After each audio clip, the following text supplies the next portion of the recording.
आपने की हो, लॉ एंड ऑर्डर की बात की हो, इंफ्रास्ट्रक्चर की बात की हो, तमाम चीज़ें जो बीजेपी अपने मैनिफेस्टो में जिस बात का बखान करती है वो काम कर गया है, या जो बिहार का नैरेटिव पिछले 30 सालों से 15-20 चुनावों से चला आ रहा है, सत्ता बदलने जा रही है? दिनेश पाल जी, जरा समझाइए बहुत अच्छे से। देखिए हाँ। देखिए अमित जी, ये आपके मतदान से बहुत पहले ही बिहार के जनता लगभग तय कर ली थी हम्म। कि 5 से 25 बहुत हुए नीतीश। पूरे बिहार के हर गली गली में घूम गूंजने लगा था कि वोट हम्म। छोड़ गद्दी छोड़। हम्म। आपने अगर ध्यान से कल देखा होगा तो बहुत जगह प्रशासन की तरफ से स्लो वोटिंग कराई गई, कई जगह से बाधाएं उत्पन्न की गई, कई जगह नाव बंद करके रोका जा रहा था, बाद में विरोध करने पर चालू किया गया। कुछ जगह से आपने यह भी देखा होगा कि कई लोगों के नाम कट गए थे, जो हम लोग को डाउट था शुरू से कि उनके नाम पहले थे, लेकिन जब कल मतदान केंद्र पे पहुंचे तो बहुतों का लगा कि नाम कट गया है। तो यह जो मतदान है 70 से ऊपर हुआ, 70% से अधिक हुआ होता, हम्म। क्योंकि बिहार के मतदाताओं में एक जोश है, एक जुनून है कि नहीं, परिवर्तन करना है, एक खटाई सरकार है उसको बदलना है। तो जो जोश और जुनून जो जनता के बीच है, खास कर युवाओं में, आपको बता दूं कि जैसे पहले चुनाव होते थे, पिछले चुनाव को देखेंगे तो उससे पहले भी, तो कई बार जो युवा थे जो बाहर पढ़ते थे पटना में, पटना में जानते हैं कि हर जिला के, बिहार के तमाम गांवों से जा जाके पटना में तैयारी करते हैं कंपटीशन के लड़के। और कई बार वो कहते थे चुनाव में कि क्या जाना है वोट देने, गाँव में छोड़ो कोई बनेगा, वो तैयारी करते थे, पढ़ाई पे ध्यान दो।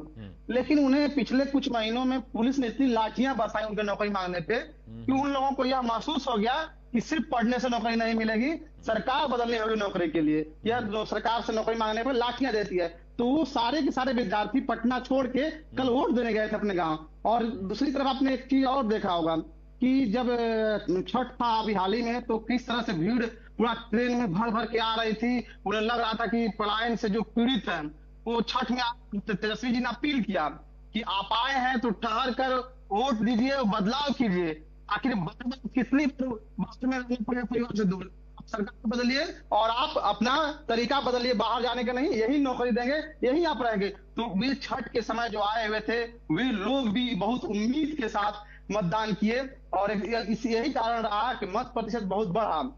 तो यह जो बढ़ा हुआ मत प्रतिशत है, यह दिखा रहा है कि नहीं, बिहार के लोग अब बदलाव चाहते हैं, एक ऐसी सरकार चाहते हैं जो कॉपी पेस्ट न करे, वो विजन और विजन के साथ चले, जिसका एक लक्ष्य हो, उद्देश्य हो, जो रोड मैप हो, ब्लू प्रिंट हो, जो बिहार को गरीबी से मुक्ति दिलाए, पलायन से मुक्ति दिलाए, शिक्षा की बदहाली दूर करे, स्वास्थ्य व्यवस्था की बदहाली दूर करे, और बेहतर शिक्षा स्वास्थ्य हो, और जो ड्रॉप आउट बढ़ता जा रहा है उसे रोके।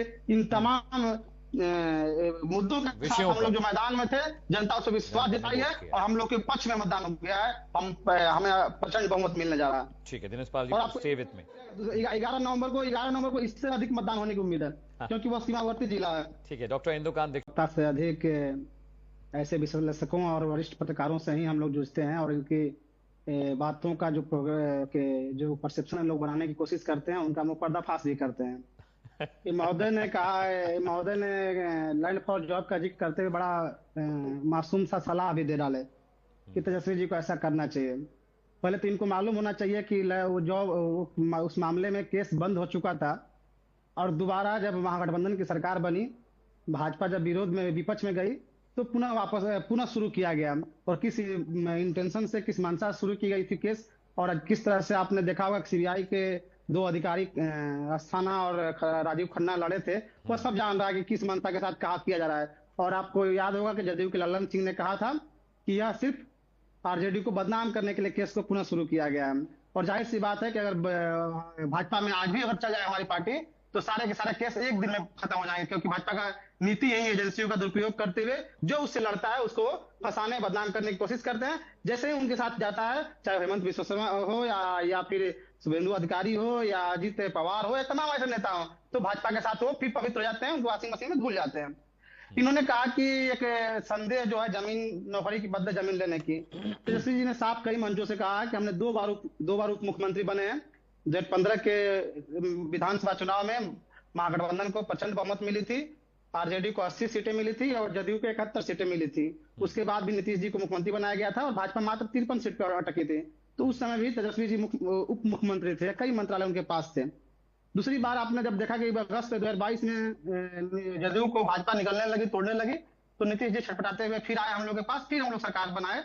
और उसके बाद तेजस्वी जी ने जो वादा किया था 2020 के विधानसभा चुनाव में नौकरी का, उस नौकरी को भले मुख्यमंत्री नीतीश जी थे, लेकिन ये पूरे बिहार जानता है कि वह तेजस्वी जी के का ही क्रेडिट जाता है कि धनाधन कम समय में नौकरियां मिली, और वो आयोग के जरिए बहाली हुई टीचर को जो कि नियोजित होते थे।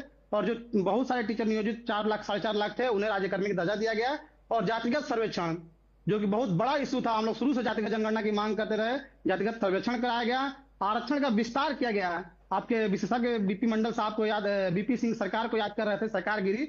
हम उनको बता दें कि 78 में भी कर्पूरी जी जब आरक्षण लागू किए बिहार में, तब भी जनसंघियों ने गाली दिया, सरकार गिराया, वापस समर्थन लिया।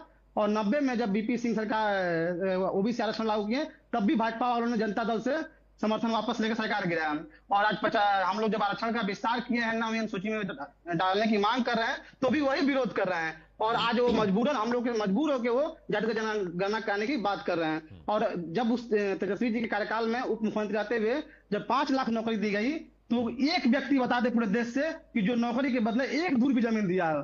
तो यह बात बिल्कुल वाहियात, बिना औचित्यहीन है कि नौकरी जो देंगे हम लोग, उसमें जमीन लिया जाएगा। यह बिल्कुल पूर्वाग्रह से ग्रसित होकर एक प्रोपेगेंडा की तरह कहा जाता है। दूसरी बात कुमकुम बांध पे बताते हैं। कुमकुम जी ने शुरुआत में बड़ा कहा कि हमको रिसर्च करके आना चाहिए। कुमकुम जी को शायद नहीं पता होगा कि हम एक रिसर्च के साथ असिस्टेंट प्रोफेसर बने हुए हैं। और कुमकुम जी को ये भी बता दें कि आपको हमारी छोटी बहन है प्रियंका, जो नहीं है हम लोग से, वो एक अकेली प्रियंका और कांचना जो दोनों छोटी बहन है, आप लोग भाजपा के तमाम प्रवक्ताओं के नाक में दम की हुई है, ये लोग उनके नाम लिए बिना नहीं रह पाते हैं। और वैसे हमारे यहाँ दर्जनों प्रोफेसर प्रवक्ता आपको ऐसे ही मिलेंगे, बिना रिसर्च का हमारे यहाँ कोई नहीं है। बिना रिसर्च का नहीं हम लोग बैठते हैं मैडम, याद रख लीजिए। और आप कह रही हैं कि हम 4 दिन सपना सो लें। आप अभी आजादी के बाद से बिहार में भाजपा का मुख्यमंत्री नहीं बना है, और आप लोग जो सपना देख रहे हैं नीतीश जी को मुख्यमंत्री चेहरा न घोषित करके भाजपा का मुख्यमंत्री बना लेंगे, यह आप दीवा स्वप्न देखना आप लोग छोड़ दीजिए। अभी 2 दशक तक भाजपा का बिहार में मुख्यमंत्री नहीं मिलने जा रहा है, न मिलने वाला है। और आपने एक चीज और देखिए कि भाजपा के जितने नेता आते हैं जी, चाहे वो असम का मुख्यमंत्री हो या उत्तर प्रदेश का मुख्यमंत्री हो, अमित शाह हो, नड्डा हो, मोदी हो, कोई भी अपनी उपलब्धि क्यों नहीं बता पाता है, कोई अपना काम क्यों नहीं बता पाता? आखिर क्या उनकी वजह है कि कुछ जंगल राज शब्द और परिवार पे बात करते हैं, जबकि उनके महागठबंधन में मांझी, कुशवाहा, पासवान, यहाँ तक कि सम्राट चौधरी, अशोक चौधरी, विजय सिन्हा, तमाम के तमाम परिवार वाले हैं। यहाँ तक कि परिवार पे जब बोलते हैं अमित शाह, उनको लाज नहीं लगती है। उनका बेटा जिसको बल्ला नहीं पकड़ने आएगा, वह तो क्रिकेट चला रहा है, बीसीसीआई या आईसीसी का चेयरमैन बन रहा है, बल्ला वही नहीं पकड़ने आता। वो कौन सी योग्यता से बना हुआ है? दूसरी बात, बिहार की जनता की जब बात कर रहे हैं कि मतदान में महिलाओं का मत प्रतिशत ज्यादा गया है, तो आपको याद होगा अमित भाई, 2020 के विधानसभा चुनाव में भी महिलाओं का मत प्रतिशत अधिक था। उस समय भी महिलाएं मत प्रतिशत अधिक था। उसके पीछे एक वजह यह भी है कि बिहार के अधिकांश पुरुष बाहर कमाने गए हैं, मजदूरी करने गए हैं। बहुत लोग आ गया छठ पे, आज भी बड़ी आबादी मजदूरी कर रही है या नौकरी कर रही है, बाहर में पड़ी हुई है। तो महिलाएं बिहार में अधिक है, गांव में जाएंगे पुरुष कम मिलेंगे, तो उनका मत प्रतिशत ज्यादा हो जाता है। पिछली बार भी था, पिछली बार विधानसभा चुनाव में महिलाओं का मत प्रतिशत ज्यादा था। कहा जाता है कि नीतीश जी पे महिलाओं को ज्यादा पकड़ है, ज्यादा पसंद करती हैं। तो फिर क्या वजह थी कि नीतीश जी तीसरे नंबर पे गए और तीसरे उनकी सीटें भी कम आई और वोट भी कम आए, और सबसे ज्यादा सीटें आरजेडी को मिली, सबसे मत प्रतिशत आरजेडी को था। आखिर पिछली बार भी तो महिलाएं वोट दी थी, पिछली बार भी तो माहौल था। और आपको बता दें 15 में भी बड़ी पार्टी थी, 20 में भी बड़ी पार्टी थी, 25 में भी बड़ी पार्टी बनेगी। और तेजस्वी जी का जो 17 महीना कार्यकाल है, वह जनता को पूरा विश्वास दिला दिया है कि नहीं, नौकरी के मामले में, शिक्षा के मामले में कोई काम करने वाला है तो तेजस्वी जी हैं। नीतीश जी पे एक समय विश्वास था लोगों को, लेकिन इधर पिछले कुछ महीनों में अब उनकी जो हरकतें हुई है, उससे बिहार की जनता जान गई है कि नीतीश जी अब उस लायक नहीं है कि कुछ कर पाए। उनको पुतली की तरह रख के भाजपा अपना सीएम बनाना चाहती है, और भाजपा का मुख्यमंत्री बिहार की नेता नहीं चाहती है, क्योंकि सांप्रदायिक पार्टी को बिहार में फलने फूलने दिया जाएगा। Point taken. कुमकुम भारद्वाज जी,